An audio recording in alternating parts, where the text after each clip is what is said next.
A young gentleman named Alex comes back to his home to find a replica of his body lying on the lounge room's floor. Close by is an envelope, intriguing him with the words, "Look at me." Overcoming his initial shock, curiosity kicks in, and Alex uncovers a flash drive within the envelope.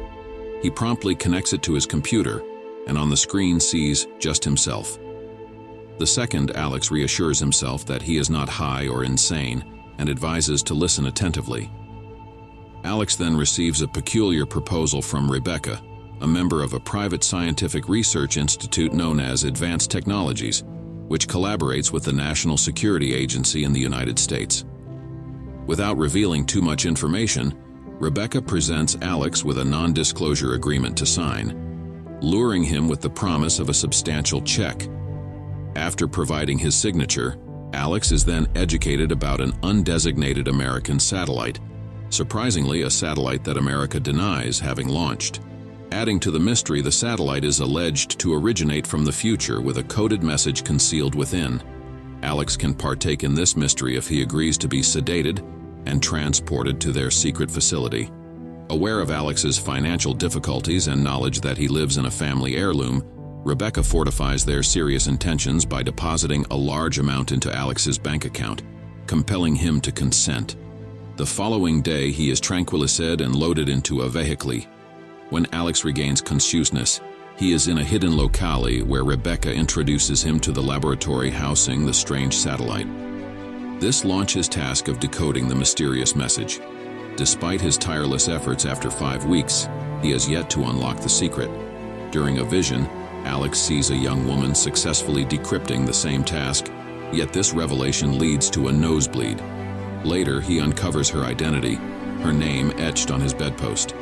Eventually, Alex makes progress, deciphering part of the encoded message to reveal blueprints for an unidentified apparatus. Upon this fascinating discovery, Rebecca abruptly ends his contract and arranges for his return home. After waking up at home, Alex begins to suffer from ill health, which initially he blames on exhaustion and tension. However, the sickness worsens and he starts to experience vivid hallucinations. A pair of mysterious men show up at his doorstep, questioning Alex's motives for agreeing to decode the message. Alex is perplexed, as decoding was simply his well-paying profession. They press him further, questioning the ethical implications of his work, stating that the decoded design would result in the world's most devastating weapon. With the relentless questioning, Alex's head begins to throb. Upon asking his male visitors to depart, they express their gratitude for his replies and promptly leave. Alex immediately experiences relief and settles down to his computer. Then, a call from Rebecca disrupts his peace, reminding him of their sealed confidential agreements. This causes a disgruntled Alex to hypothesize that he's being surveilled by the Institute. While settling back to his computer, the lighting in his house inexplicably fails. Stepping outdoors, Alex is taken aback as he spots one of his earlier visitors on the opposite side of the street, whose body bizarrely starts swelling right in front of his eyes. This alarming sight prompts Alex to hurriedly flee back home, where he observes through his window a gigantic hand stretching out towards it. Deciding to confront this unusual phenomenon, Alex reaches out his hand, and promptly morning arrives. Rebecca, who has shown up now, discovers Alex immersed in his work. He unfolds his theories to her about humanity existing in a two-dimensional space. He states the recent visitors might be a highly advanced civilization, existing not just in space but also in time. They have the power to observe everything happening in a room, but at different times, through a temporal window. Alex warns Rebecca about the danger the device they are constructing might pose, predicting it could even instigate the commencement of World War I. Later, Rebecca notifies him about her knowledge concerning his health condition, a brain tumor. Alex holds the Institute responsible for this, accusing them of exposing him to a radioactive satellite, which might have led to the brain tumor. He is vehement about stopping their ongoing device's construction. After digging a grave in the forest for his lifeless body, Alex from the present time resumes listening to the narration from his future self. This future version of Alex expresses regret about them not heeding his warnings, realizing he had foreseen a calamitous scenario. He remembers Beth, a cryptographer, and manages to locate her. Even though initially reluctant to talk, Beth finally concedes after Alex tells her about his terminal condition, only 6 months to live. She then informs him about her grim prognosis, only 2 more years to live. She too had identified it to be a weapon and confides about another man named Shearman communicating with her through her computer, tasking her with puzzles when her health permitted her. After noticing Beth's deteriorating condition, Alex helps her to rest before heading downstairs to what he perceives to be reflections of her past life mirrored around him, culminating in her attempted suicide. Suddenly, a message from Shearman displayed on the computer grabs his attention. Turning to respond, Alex realizes that Shearman is quick to notice he is an imposter. Beth and an unidentified man separate, leaving him with a pack of documents, tasks assigned earlier by Shearman. Beth comes across him lounging on her sofa with the stuck-together documents. The gentleman enlightens Beth that these documents form a puzzle, the solution of which might provide crucial answers. Beth is informed that Shearman doesn't hold a position at the Institute, and this leaves her perplexed. Alex pleads with Beth to assist in halting the fabrication of a deadly weapon. Beth discloses a peculiar illness she's been experiencing since her encounter with the satellite. It induced hallucinations and musings of a message from the future, prompting her to question the likelihood of reaching out to the sender. She began perceiving voices of the deceased, even hearing her voice in them. She started having alien sightings despite her skepticism in their existence and requests Alex to depart. Upon Alex's return home, he is confronted by people dressed in black. Rebecca, who explicitly asks him not to interact with Beth any longer and make prudent use of remaining time. Alex dismisses them and discovers upon entering his home his paperwork with all his findings is missing. Concurrently, Beth sees a bright light emanating from her house, making her sick.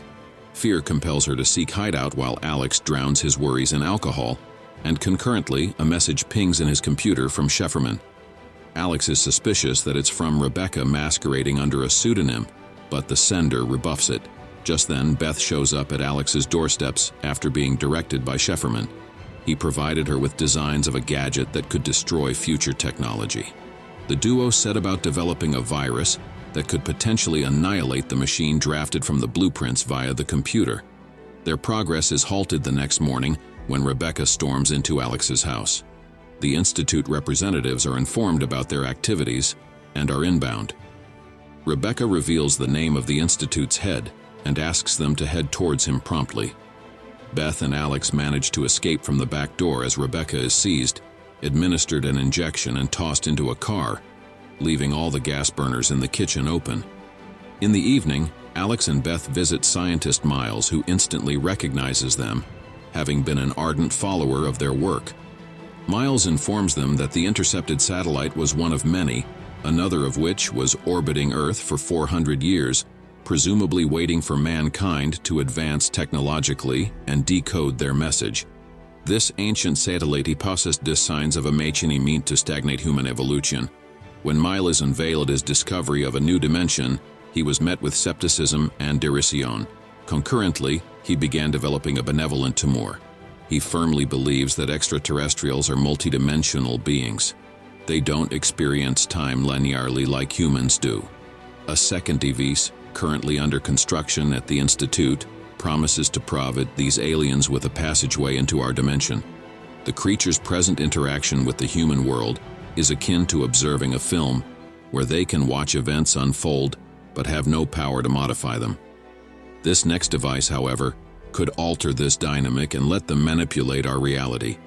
Miles is just beginning to grasp these complex processes and can't fully articulate them. He proposes that even our conception of the aliens' appearance is filtered by human cognition. Uniquely, he is engaged with an enormous alien entity, unseen by others, but visible to him in his own garden for 3 decades.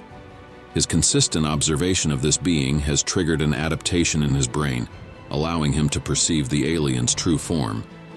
He theorizes that the tumors that they both share enable human brains to interpret alien reality. Alex puts forward the idea of physically destroying the device, but there's no assurance that it wouldn't be recreated at the Institute. Therefore, eradicating all data from the server is necessary. The location of the institute is unknown to all, except Miles, one of its co-founders, who procures a comprehensive map of it. As they examine the map, a startling noise interrupts them at the front door. A panicked couple escapes, leaving Miles to mollify the rampaging extraterrestrial entity. Alex and Beth then locate the institute and smuggle themselves inside via a hidden entrance. They split up to improve their odds of unearthing the lab. Inside, Alex observes the peculiar routine of a security guard who continuously roots backward, alerting him to the institute's distorted time loop. Beth also stumbles into this temporal paradox, rendering her efforts to progress futile. After activating a bomb, she is caught in the time loop and is unable to evacuate in time. When Alex encounters an alien, he tries to relocate the bomb but is split into millions of particles. Suddenly, Alex finds himself restrained and seated across a humanoid who, upon inquiry, denies Alex's assumption that he died. The alien's curiosity lies in exploring human physical properties and the human perception of time as linear, which they find alien and laborious, steeped in unfounded beliefs. They see humans as trapped in a cycle of repetitive experiences, contrary to their own existence. Aliens exist in a timeless space, experiencing every moment simultaneously. Hence, the human concepts of causality and sequenced events are lost on them. Imagine if a human did not have to anticipate anything. As Alex realized, this would lead us to have more parallels with the alien species. However, that would result in the loss of our defining egos, an idea that caught the alien unaware. Although death is an inevitable part of life, we humans conceal it, distancing ourselves from it as best we can. Time both gives and robs a human.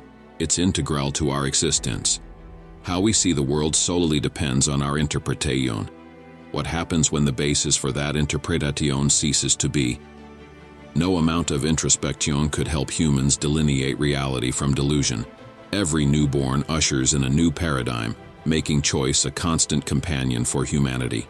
Overwhelmed, Alex gets quite ill.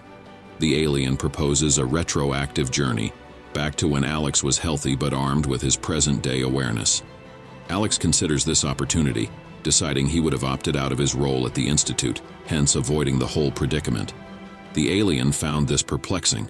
Would a change in Alex's actions impact the inevitable? Could the future be altered? Suddenly, Alex finds himself at home, in front of his computer. He saves everything on a flash drive, acknowledging the seeming impossibility of altering the course of events. The insignificance of a world ending tomorrow isn't lost on him.